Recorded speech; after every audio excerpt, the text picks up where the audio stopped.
Vamos abrir a palavra de Deus em Mateus capítulo 5. Estamos meditando no Sermão do Monte, que neste primeiro momento, refletindo no ensino de cada uma das bem-aventuranças.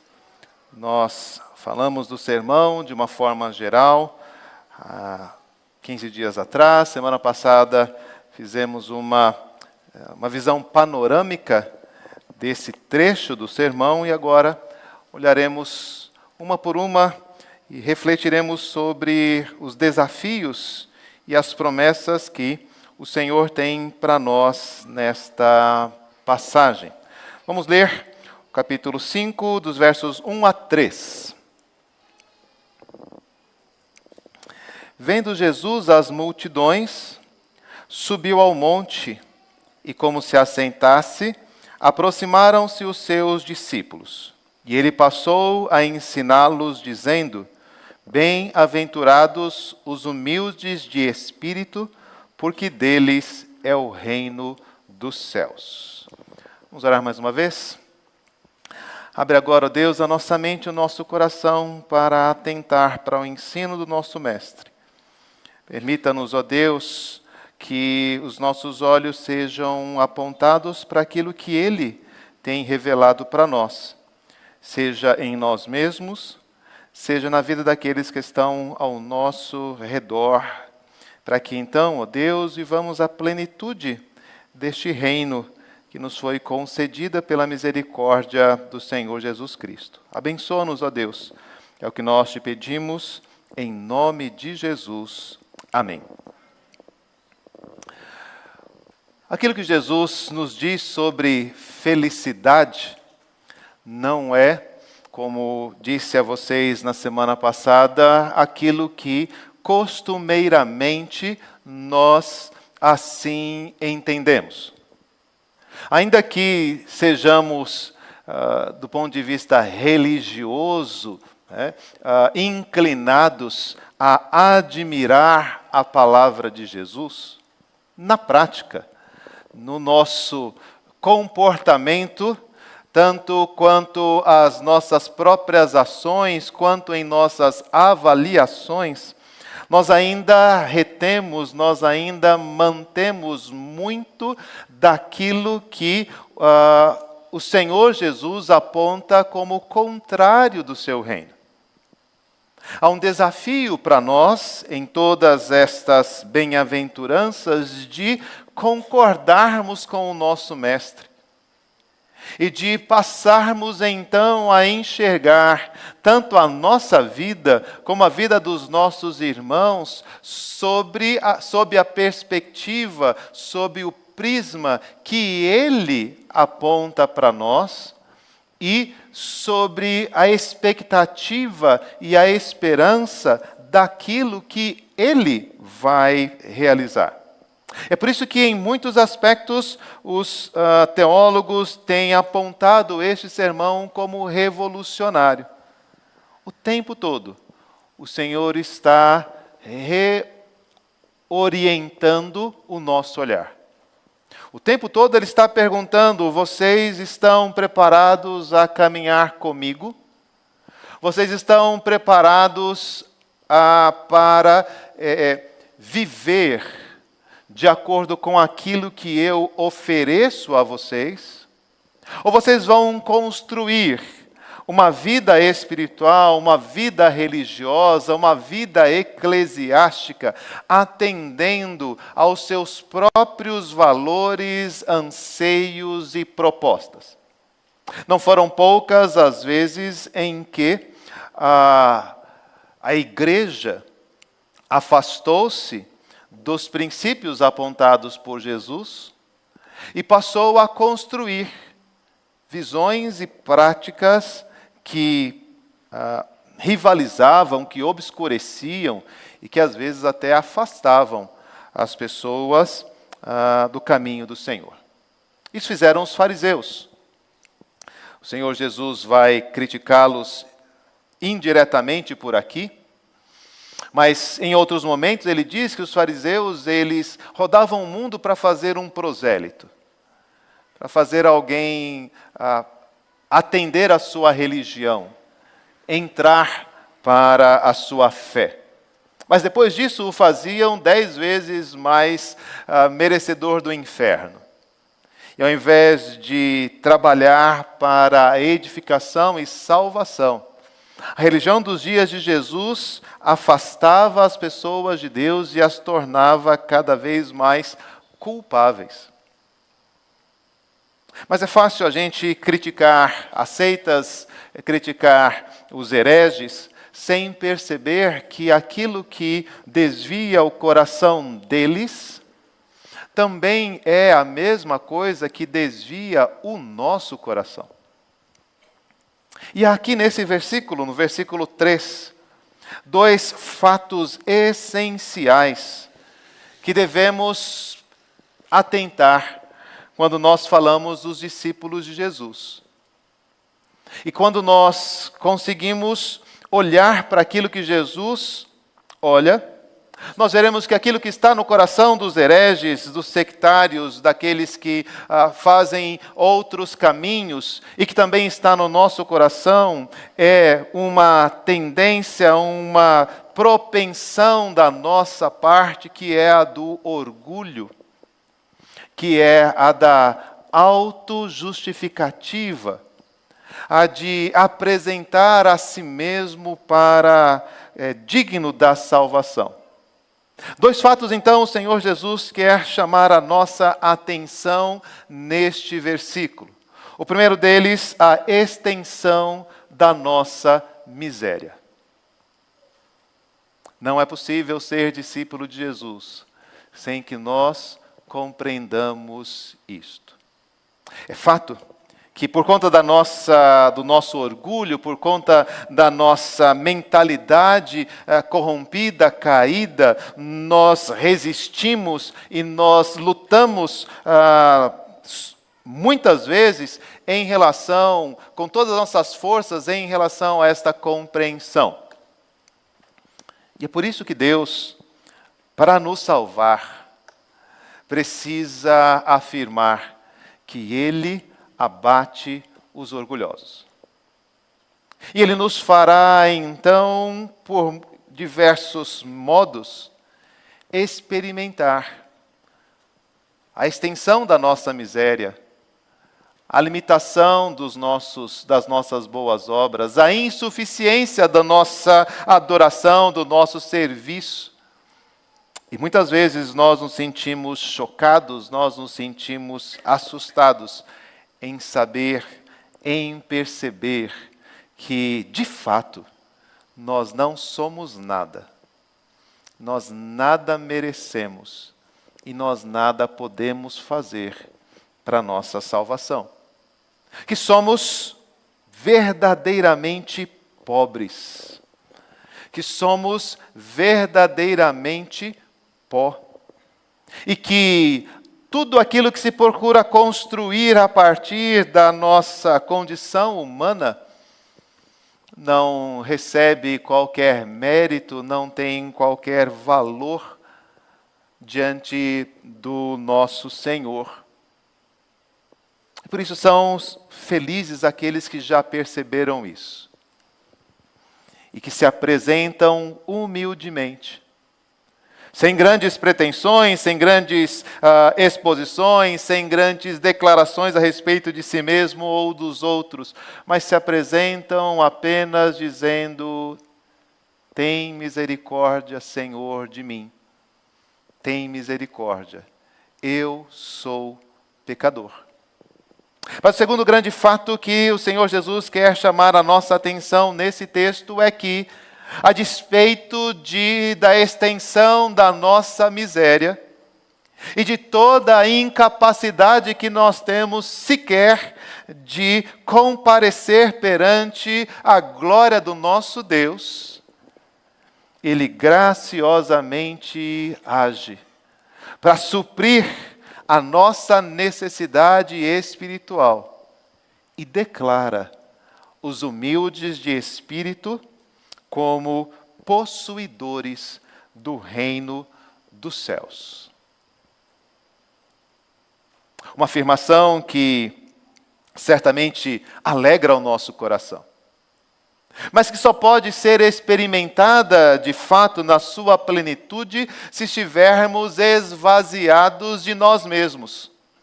Se conseguirmos de alguma forma perceber com que estamos lidando quando nos aproximamos do reino de Deus. A percepção desses dois fatos nos leva não apenas ao entendimento, mas ao desfrute da glória desta primeira bem-aventurança. Mas este é um dos maiores desafios que nós devemos superar na nossa vida espiritual. Não somos humildes em espírito. Nosso orgulho espiritual não permite que nós reconheçamos a nossa miséria, para encontrar abrigo e felicidade na pura e eterna graça do Senhor Jesus. O que Jesus quer nos chamar a atenção aqui é que o tempo todo nós estamos querendo apresentar alguma coisa para mostrar que nós somos aptos, para mostrar que nós somos dignos, para mostrar que nós pertencemos a este reino e que podemos participar da glória de fazer parte da igreja. Nós não conseguimos aceitar que nós não temos nada a oferecer e que nós não podemos produzir nada que nos introduza ao reino, muito menos para que este reino seja nosso. Mas estamos o tempo todo apresentando estas coisas. Nós olhamos com desdém para a oração do fariseu no templo, e se apresenta dizendo que dá graças a Deus pelas suas ações, pelas suas orações, pelos seus dízimos, pela sua fidelidade, pela sua justiça, por não ser como outros e como aqueles publicanos que tantos pecados vêm trazer para atrapalhar a santidade da igreja. Mas nós não percebemos que uma parte significativa das nossas orações são feitas nesses mesmos termos. Senhor, eu tenho sido fiel. Senhor, eu tenho me dedicado. Senhor, eu tenho rejeitado tais coisas. Senhor, eu não tenho cedido a tais pressões. Senhor, eu tenho orado por tanto tempo. Eu merecia algo melhor. Alguns de vocês reclamam, hoje o pastor está bravo, ele está batendo na gente. E a gente só está falando daquilo que é a vida de um verdadeiro cristão. E você está só descobrindo que você ainda está longe disso. E é por isso que dói tanto. É por isso que é tão estranho. Porque nós ainda não percebemos que não somos. Ainda não percebemos que não temos. Ainda não percebemos que não há nada em nós, por nós mesmos, que nos recomende diante de Deus. Ainda temos insistido em dizer, mas eu não sou como os demais, mas eu não sou como este publicano, mas eu pelo menos não faço isto ou aquilo, mas eu nunca me coloquei nessa situação. O outro sim, eu não. Enquanto você tiver esta disposição, você nunca poderá usufruir da verdadeira felicidade que o Sermão do Monte traz. Você estará sempre lutando com Deus. Não que você não seja miserável, você é. E por causa do segundo fato, da graciosa ação de Deus, mesmo com o seu orgulho espiritual, mesmo você querendo conquistar o seu lugar no céu, mesmo você tentando de alguma forma apresentar-se como digno do reino de Deus, Ele ainda graciosamente lhe dá o seu reino. Ele ainda se digna a receber você. Mas Jesus quer chamar a nossa atenção para a extensão da nossa miséria espiritual.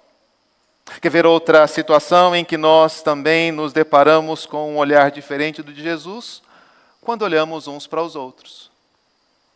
Nós sempre estamos procurando as virtudes, nós sempre estamos procurando os talentos, nós sempre estamos procurando os mais dedicados, aqueles que são mais desenvolvidos, aqueles que são mais habilidosos, e nós os amparamos, e nós nos alegramos neles, nós os aplaudimos, como se eles tivessem coisa melhor a oferecer para o reino do que aqueles que não participam, do que aqueles que não contribuem, com aqueles que resistem, com aqueles que estão, às vezes, com os braços cruzados e indispostos a participar. Aqueles que se sentem desprovidos, envergonhados, que têm pouco conhecimento, e nós costumamos aplaudir, e nós costumamos elogiar, e nós costumamos engrandecer as pessoas pelos seus talentos, pelas suas virtudes, pelas suas realizações.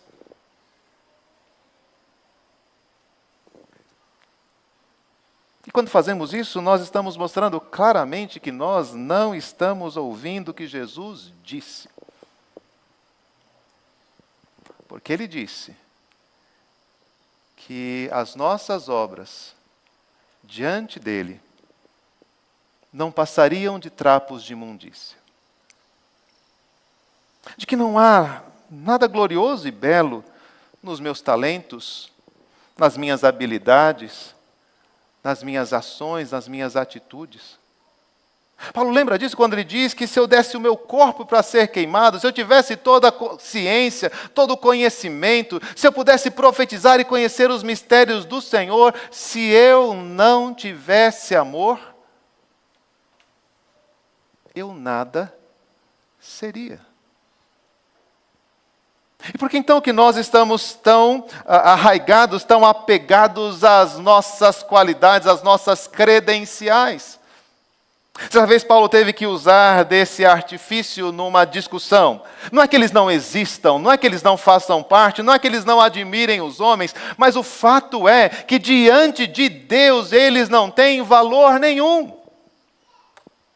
Então Paulo podia falar das suas perseguições, Paulo podia falar da sua dedicação ao ministério, Paulo podia falar das lutas que enfrentou, Paulo podia falar das pessoas a quem ele levou para Cristo, mas uma única coisa alegrava e fortalecia o coração deste apóstolo: Cristo Jesus veio ao mundo para salvar os pecadores, dos quais eu sou o principal.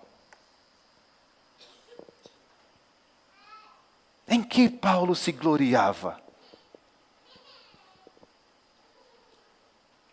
Bem-aventurados os humildes de espírito. Nós precisamos observar, e nós temos que perceber que quando o Senhor Jesus chama a nossa atenção para a nossa incapacidade, Ele está nos lembrando da essência, vamos chamar assim, da natureza própria do Evangelho. Buscar e salvar o que se havia perdido. Os sãos não precisam de médico. São os doentes. E a pergunta que o Senhor Jesus quer fazer para nós, quando nós meditamos no seu reino, é: nós somos os sadios, que não precisam dele? Ou somos os doentes, cuja única esperança está no sangue que foi derramado pelos nossos pecados na cruz. E às vezes nós nos assustamos. Estamos enfrentando estas semanas esse tipo de desgosto. Alguém que está no nosso meio, que trabalha, que realiza as coisas, que admiramos, de repente diz: eu não vou fazer o que Jesus manda eu fazer. E a gente fica impactado, surpreendido. Mas eu tenho que convencer o meu coração e dizer: não, isso é o normal. É isso que eu sou vários dias na semana. É isso que acontece comigo quando eu me levanto e eu não faço a minha leitura bíblica. É isso que acontece comigo quando eu não estou dedicado à oração e quando eu não lembro dos meus irmãos. É isso que acontece comigo quando eu não atento para a prática da misericórdia, das boas obras.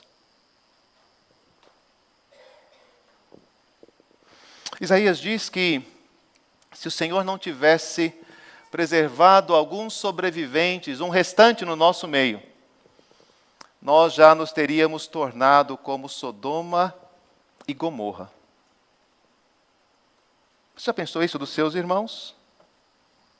Você já pensou isso de si mesmo? O quanto de incredulidade, o quanto de desconfiança, o quanto de maldade, o quanto de arrogância, o quanto de amargura, o quanto de ódio, o quanto de inveja, o quanto de ciúme, o quanto de prostituição está no seu coração. Um homem íntegro, justo, temente a Deus e que se desvia do mal, chamado Jó, enfrentou momentos de grande aflição. Diziam para ele que todas as lutas, dificuldades, dores que ele estava sofrendo é porque ele tinha pecado gravemente contra Deus e que ele precisava arrepender-se daqueles pecados, que ele precisava de alguma forma reconhecer este pecado, porque Deus não trataria assim alguém que fosse justo. Deus não seria assim ingrato ou injusto para fazer mal a alguém que não merecesse. E no embate com esta ideia, esse homem, que de fato era descrito por Deus com todas estas qualidades, dizia: quem me dera poder me apresentar diante do tribunal de Deus. Se eu estivesse lá, eu exporia a minha causa, e ele daria a razão para mim. Se eu pudesse estar na presença do Senhor, eu diria a ele aquilo que eu tenho feito, e ele então veria que eu não devo nada a ele. E várias vezes Jó pediu essa audiência para com Deus. Então Deus se apresentou diante de Jó e disse: quem é este que com palavras encobre o conhecimento? Onde você estava, Jó, quando eu criei o mundo? Explica para mim, como é que eu faço para conduzir todas as coisas? Você quer debater comigo? Primeiro vamos ver as credenciais. Vamos comparar aquilo que eu sei e aquilo que você sabe, para ver se a gente pode, pelo menos, ter algum tipo de discussão aqui. Conta para mim, o que você sabe deste mundo? O que você sabe desta vida? O que você sabe do certo e do errado? O que você sabe do bem e do mal? O que você sabe da eternidade? O que você sabe das plantas? O que você sabe das cores? O que você sabe do sol, do dia, da nuvem, da chuva, da neve?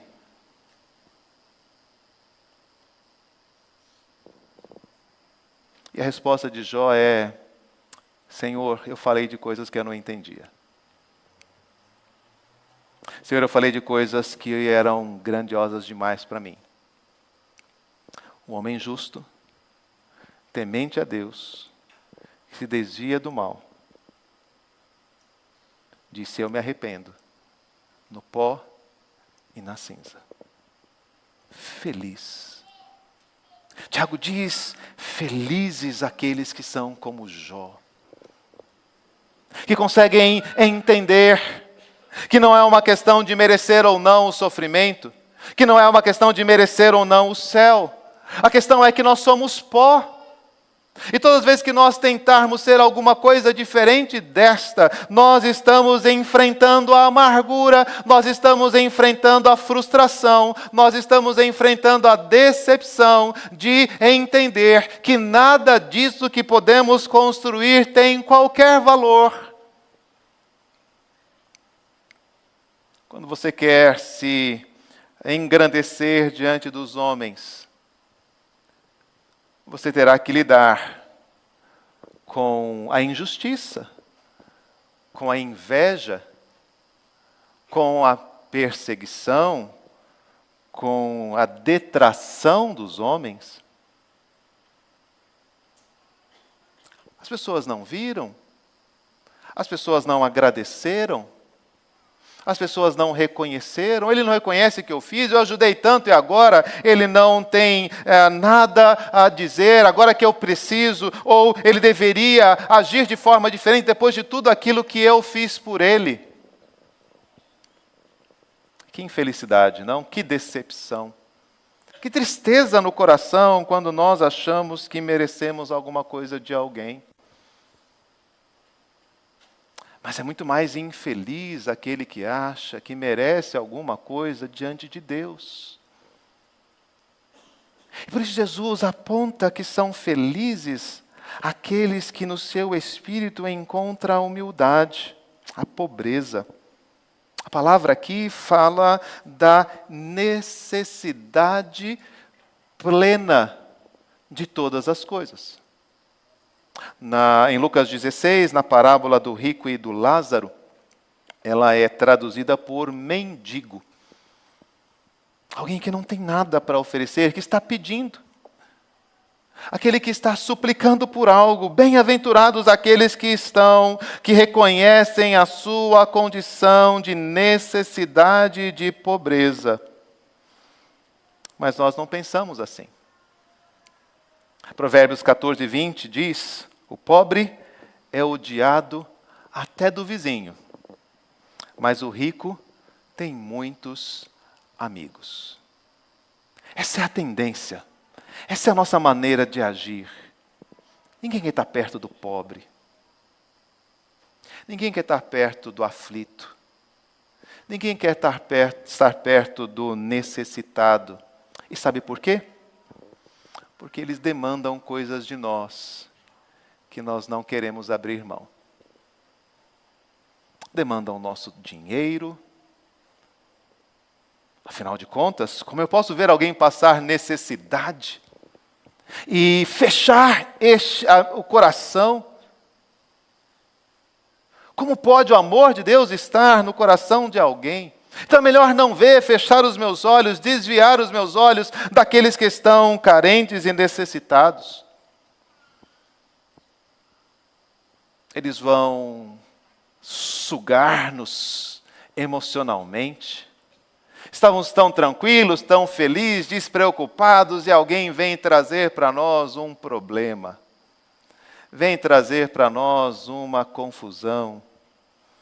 Se podemos resolver, ainda está bom, como aquele amigo que pode levantar-se, desarrumar um pouquinho a sua casa e entregar pão para o seu amigo que precisa ali de uma ajuda para receber um visitante. Ainda bem, dá trabalho, amigo, eu acabei de deitar, estou com a minha família aqui, vou ter que sair da minha casa para ir ajudar você, para ir te socorrer, para ir trocar o seu pneu. Não dá para ligar para outro, não.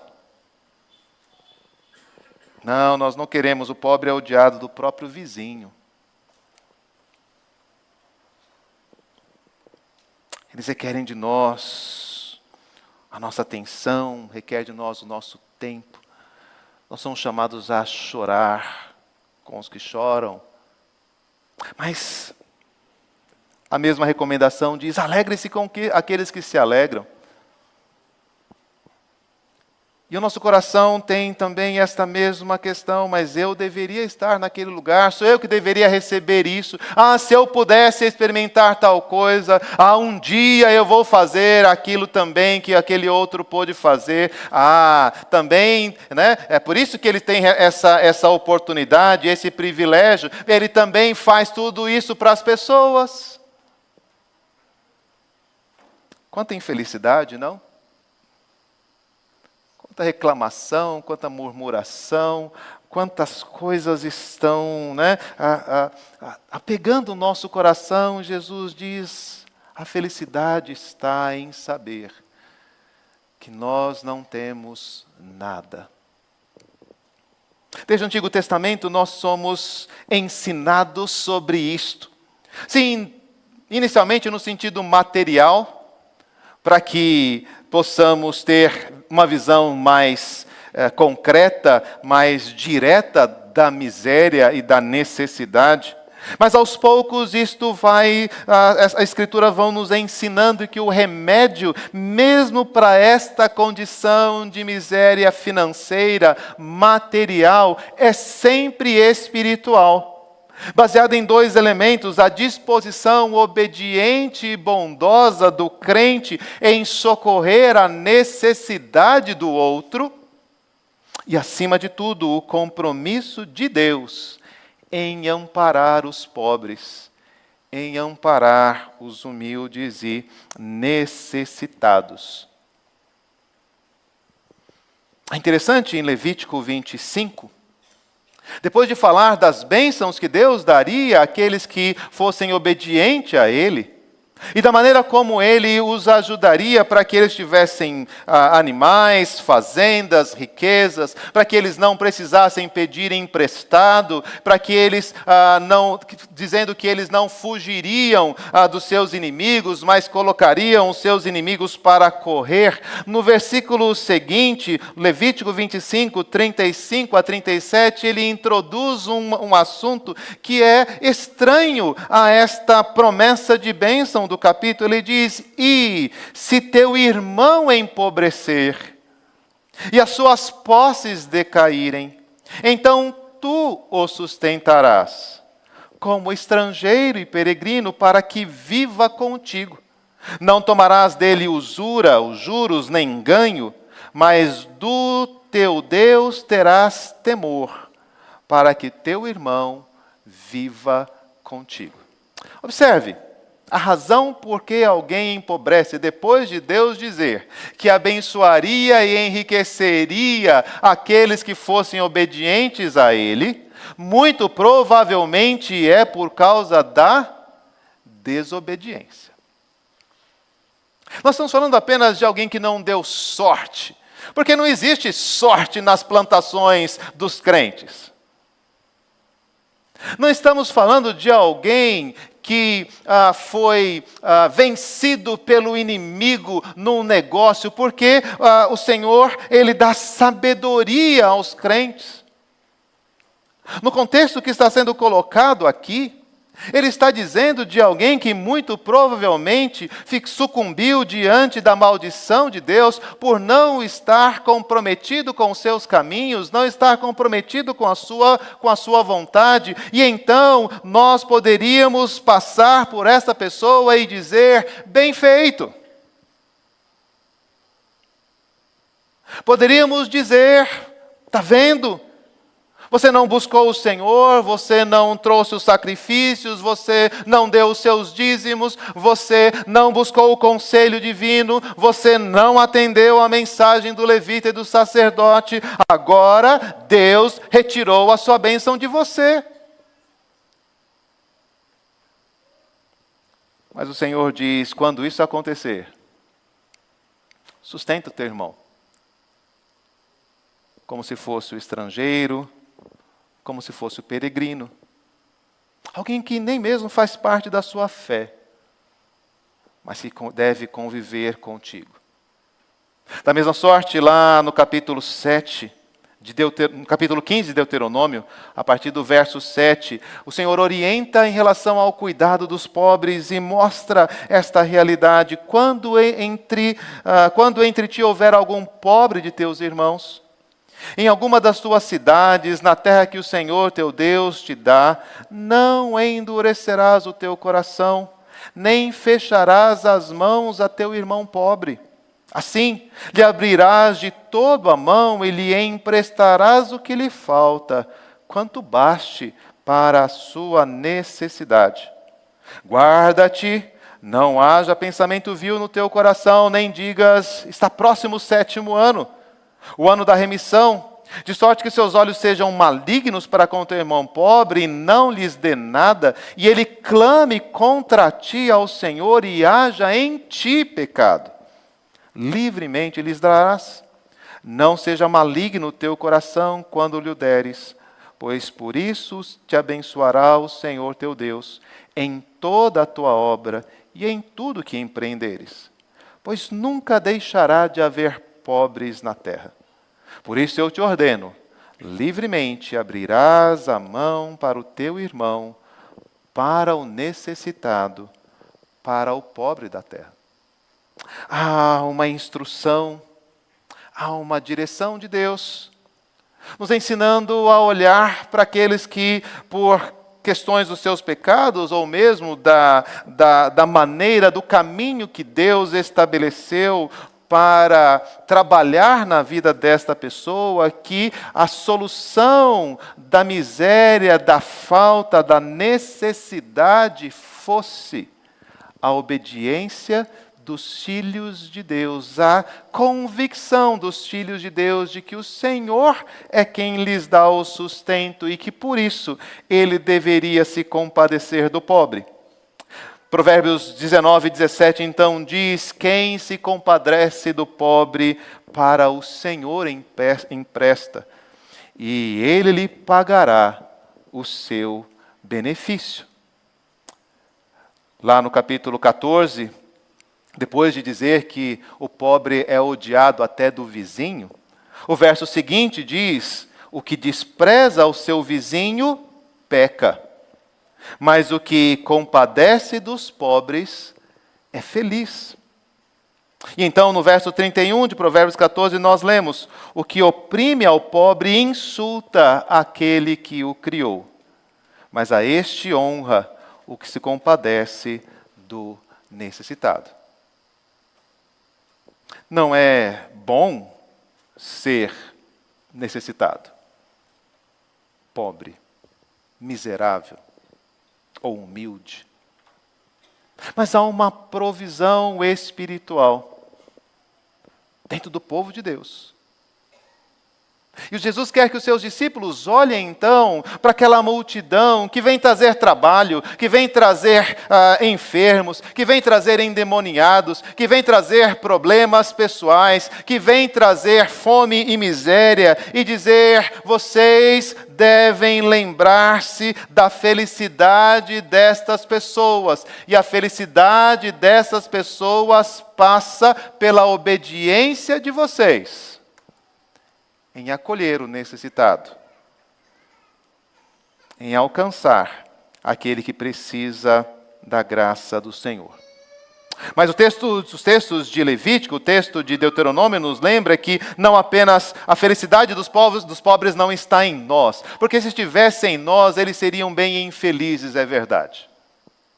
A felicidade dos aflitos não está em nós, porque se os aflitos, se os tristes, se os que choram estivessem esperando em nós, eles teriam muitas dores e muitas lágrimas para enxugar. Mas a felicidade desses está no fato de que Deus se compromete pessoalmente com essas pessoas. Então ele afirma: eu sou pobre, por causa da opressão dos pobres e do gemido dos necessitados, eu me levantarei agora, diz o Senhor, e porei a salvo a quem por isso suspira.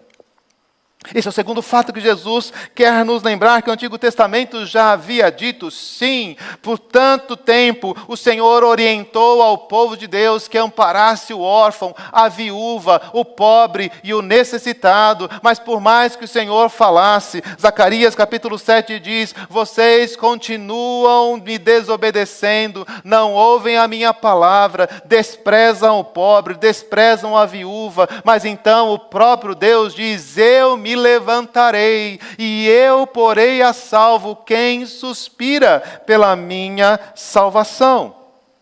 O Salmo 68, versos 5 e 6, descreve Deus: Pai dos órfãos, juiz das viúvas, é Deus em sua santa morada.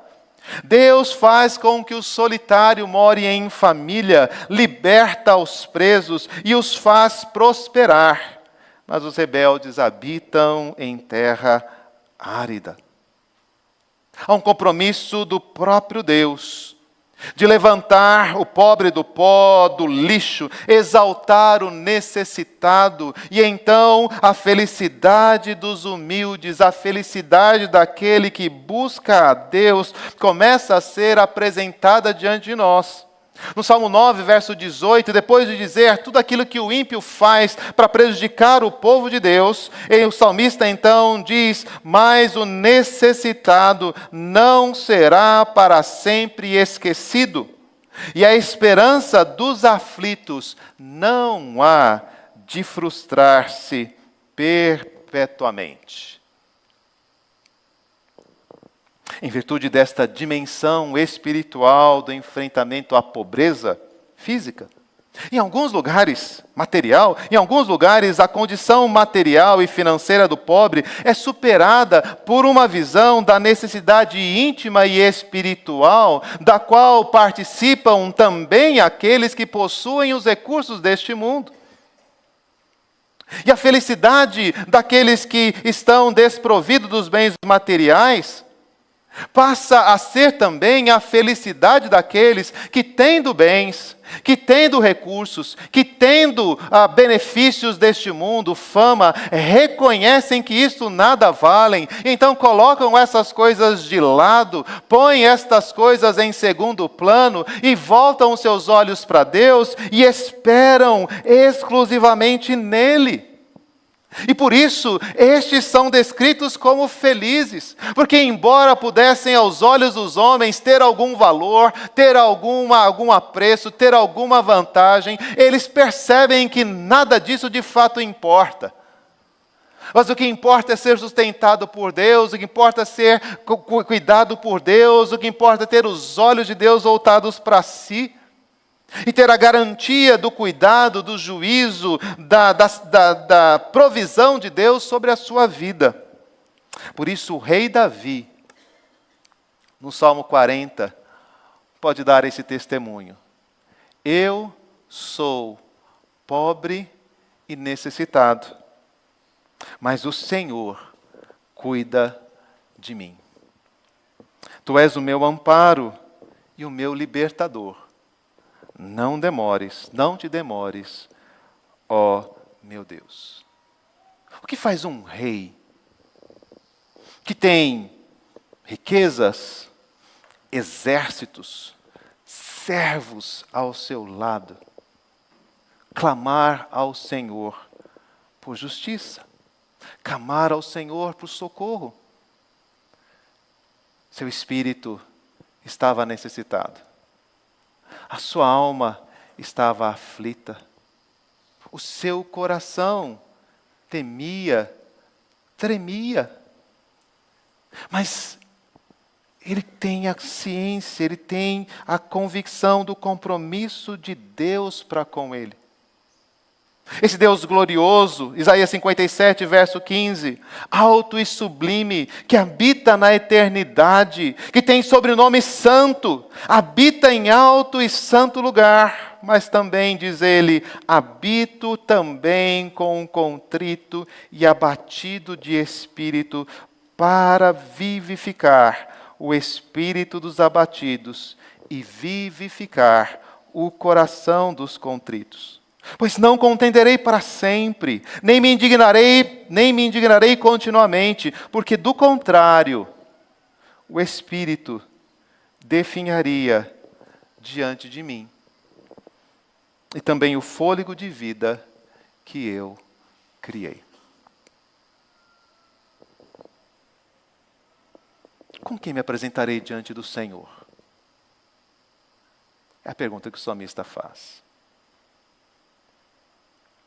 O que me recomenda diante dele? Felizes os humildes de espírito, que reconhecem os seus pecados, que reconhece a insuficiência dos seus bens, que reconhece que os seus dízimos e as suas ofertas nem vieram mesmo das suas mãos. Não me torna melhor do que ninguém ser dizimista. Não ser me faz ladrão, mas ser é apenas reconhecer que eu não tinha nada, mas Deus sustentou a minha casa. Deus me concedeu um trabalho e recursos. E eu preciso ser grato, porque sem Ele, sem a misericórdia dEle, o Espírito definharia. O prazer espiritual se esgotaria. O interesse pelas coisas de Deus se dissolveria.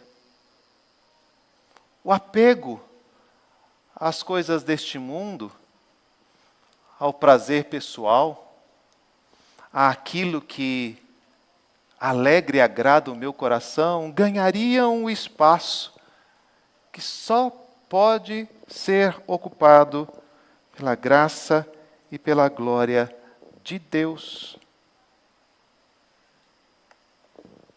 Felizes os humildes, Deus tem algo para vocês.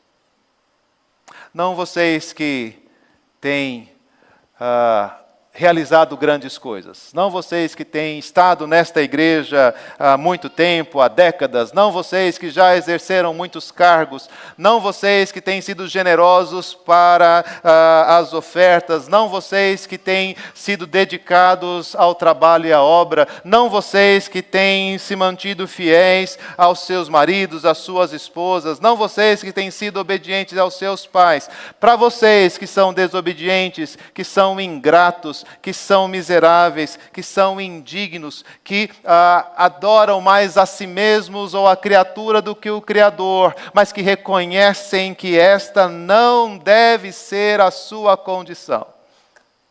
Mas que ouvir Jesus subir ao monte e assentar-se para ensinar, ao invés de dizer eu já sei, ao invés de dizer eu já faço, ao invés de dizer são outros que precisam, se aproximam dele e diz: Jesus, o que o Senhor quer me dizer? O que é que o Senhor quer fornecer? O que o Senhor quer me oferecer? Porque eu só tenho vida e eu só poderei experimentar a vida se eu estiver aos teus pés, se os meus olhos estiverem fixos no Senhor, enquanto eu olhar, seja para a minha miséria, seja para os meus bens e para as minhas qualidades, eu serei infeliz. Mas quando eu humildemente me postrar diante do Senhor, o Deus que prometeu cuidar dos pobres e dos necessitados virá em meu socorro. E há uma grandiosa notícia para nós. Reparem, 1 Coríntios capítulo 1, 26 a 29. Reparem, irmãos, na vossa vocação. Visto que não foram chamados muitos sábios segundo a carne, nem muitos poderosos, nem muitos de nobre nascimento. Pelo contrário, Deus escolheu as coisas loucas do mundo para envergonhar os sábios, e escolheu as coisas fracas do mundo para envergonhar as fortes. Deus escolheu as coisas humildes do mundo e as desprezadas e aquelas que não são, para reduzir a nada as que são, a fim de que ninguém se vanglorie na presença de Deus. Quem é você no reino de Deus?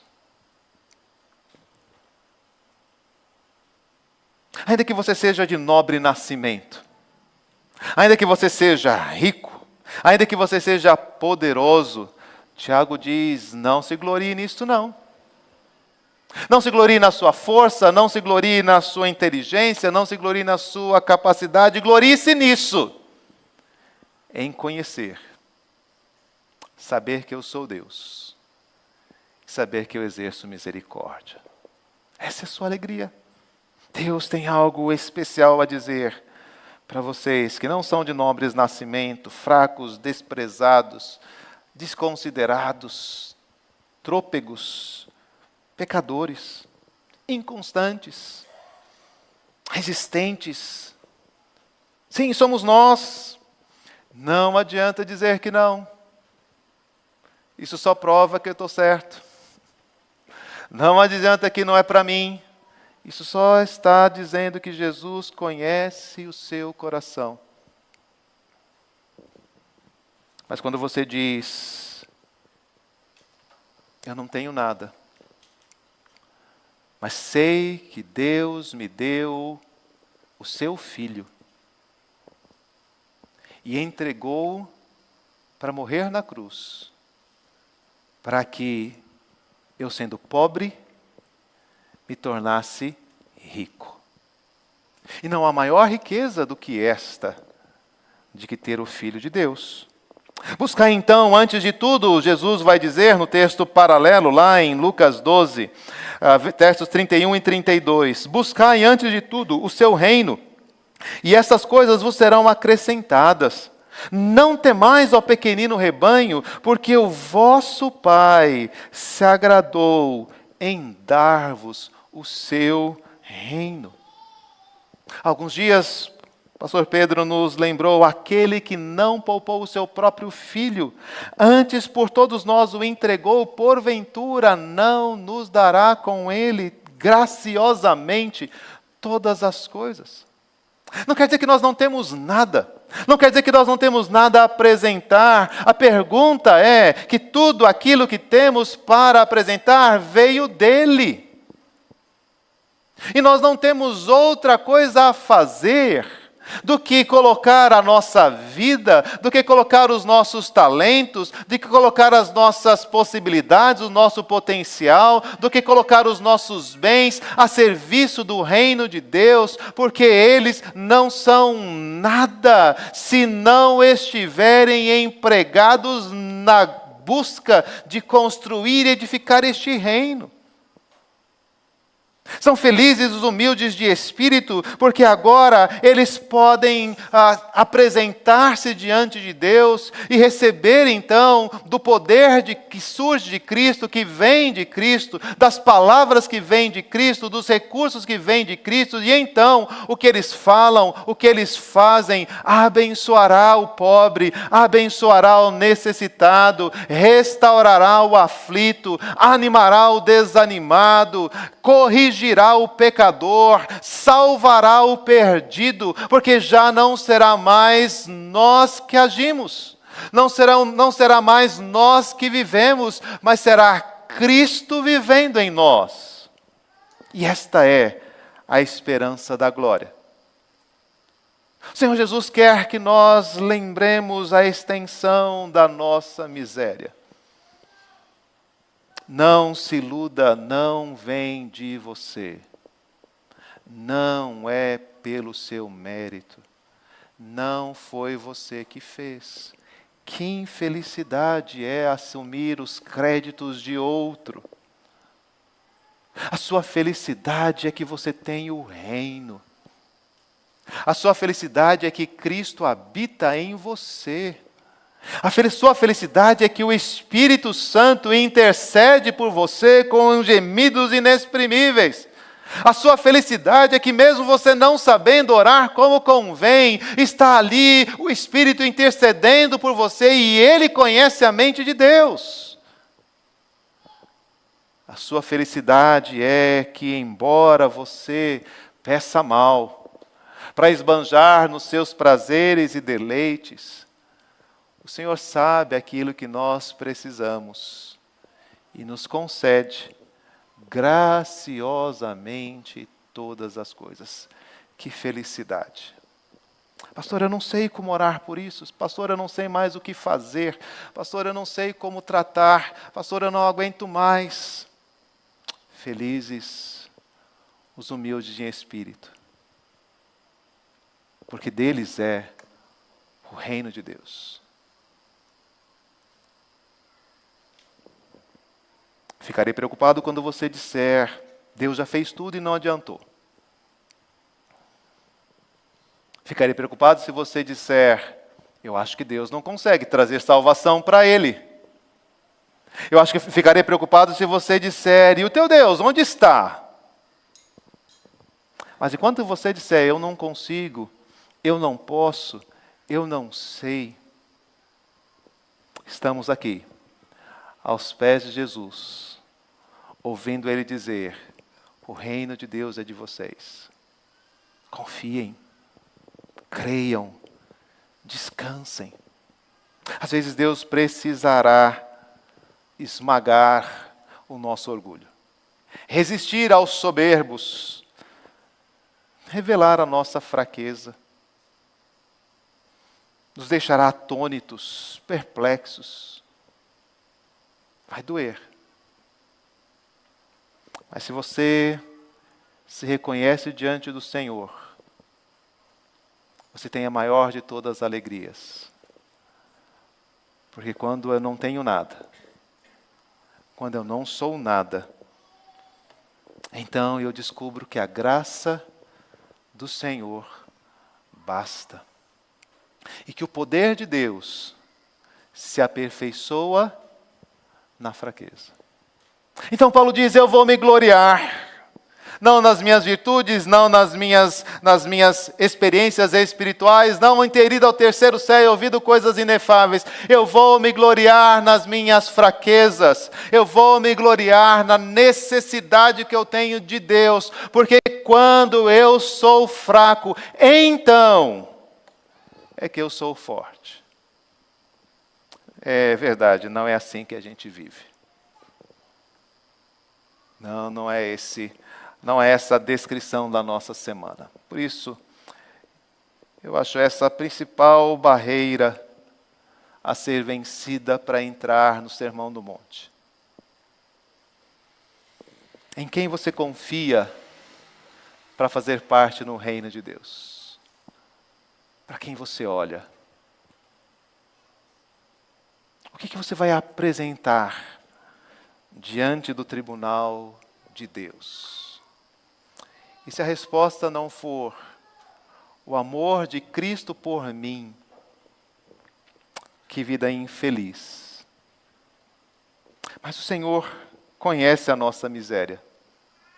Ele sabe que somos pó. Ele não lança diante de nós as nossas fraquezas e pecados. Os pastores fazem isso. Mas o Senhor está dizendo, venham a mim.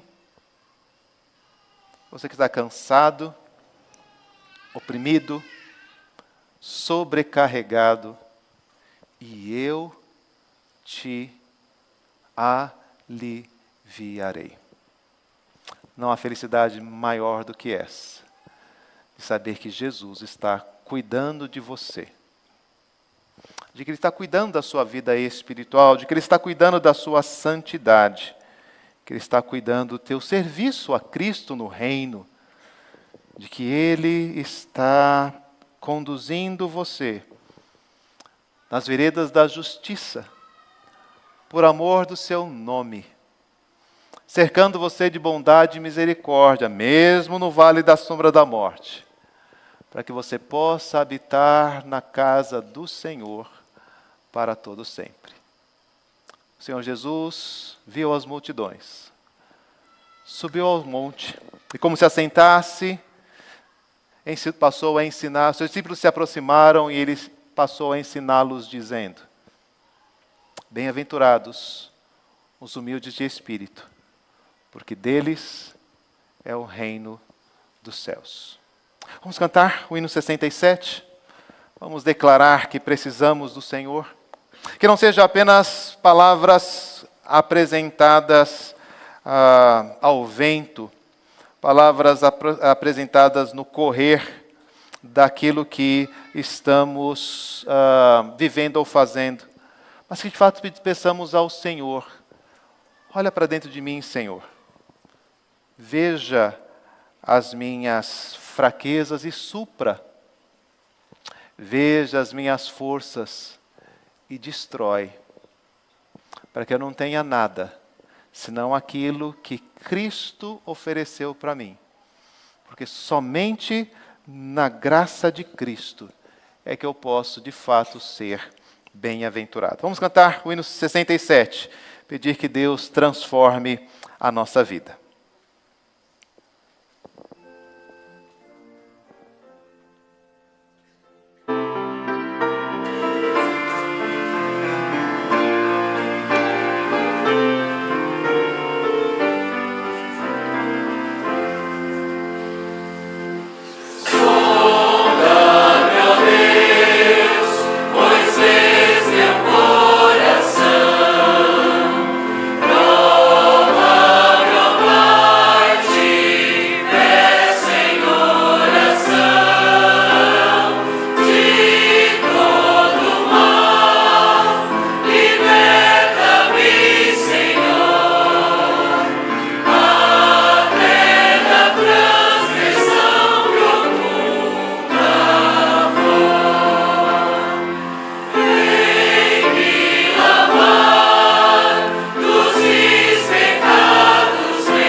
Orar. Senhor, abre os nossos olhos para enxergarmos a verdade sobre nós e sobre os nossos irmãos. Dá-nos, ó Deus, perceber que não fosse a tua misericórdia, a tua graça, o teu favor, nós nada seríamos, nós nada teríamos. A provisão material vem do Senhor. Roupas, vestes, abrigo, trabalho, bens, privilégios, honras. Só o Senhor pode conceder tais coisas. Não são nossas, são dádivas tuas, pelas quais queremos humildemente agradecer. Mas, acima de tudo, Deus nos faz perceber que espiritualmente a nossa situação ainda é pior. Porque nós ainda, Pai, temos tanto a crescer. Tantas coisas, ó Deus, na nossa vida ainda são dirigidas, guiadas pelo nosso próprio deleite, para a nossa própria satisfação, de acordo, ó Deus, com nossos próprios interesses. E quão pior, ó Deus, isso se torna quando tentamos apresentar estas coisas como méritos diante do Senhor, sem perceber, ó Pai, que tudo aquilo que fazemos, ainda, ó Pai, nesta nova vida que recebemos em Cristo, tem sido manchados por orgulho, tem sido manchado, ó Deus, por altivez, tem sido manchados, ó Deus, por ciúmes ou invejas, tem sido manchados, ó Deus, por desejo de recompensa ou de valor. Não temos reconhecido, ó Deus, a extensão das nossas fraquezas. E por vezes, ó Deus, temos até descuidado da nossa vida espiritual. Temos deixado de buscar auxílio. Temos deixado de falar a nossa alma para buscar e confiar em Ti. Temos deixado de buscar sabedoria e orientação na Tua Escritura. Achamos que podemos conduzir a nossa vida por nós mesmos. Que miseráveis somos, ó Pai. Mas o Senhor tem nos feito ver isto. Não para nos rejeitar ou nos desprezar, mas para nos fazer promessas. Promessas de um reino, promessas de um cuidado, promessas de uma sabedoria, promessas de um fortalecimento que vem do alto, que vem dos céus. E nós queremos, ó Deus, experimentar esta felicidade. Queremos reconhecer, ó Deus, sim, somos pecadores e devedores, mas o Senhor nos amou. E nada é mais importante para nós do que saber isto. Nada nos dá maior paz do que lembrar que o Senhor lembrou-se de nós na nossa miséria e estendeu a sua mão ao nosso favor. Faz-nos felizes, ó Pai. Faz-nos humildes de espírito. Faz-nos, ó Deus, reconhecer que o Senhor graciosamente nos deu o seu reino. E que seja esta a nossa alegria, que esse seja o nosso vigor. Para aqueles, ó Deus, que ainda têm confiado em si mesmos. Para aqueles que ainda, ó Deus, querem conquistar o seu favor pelas suas obras, ó Pai, mostra que não é assim. Para aqueles, ó Deus, que se orgulham dos seus atos como se fossem superiores aos outros, ajuda, ó Deus, para que reconheçam o quanto fracos também somos. Para que possamos então, ó Deus, recebendo a Tua misericórdia, estender a Sua misericórdia com aqueles que estão ao nosso redor. E assim, ó Deus, a Tua igreja desfrute da bem-aventurança de estar aos Teus pés e de receber a Tua salvação. Pedimos assim que o Senhor nos abençoe em nome de Jesus e que a graça do nosso Senhor e Salvador Jesus Cristo, o amor do nosso bondoso Deus e Pai, a comunhão, a consolação, a direção do Espírito Santo de Deus estejam sobre vocês, povo de Deus, e sobre todo o povo do Senhor permaneça, hoje e sempre. Amém.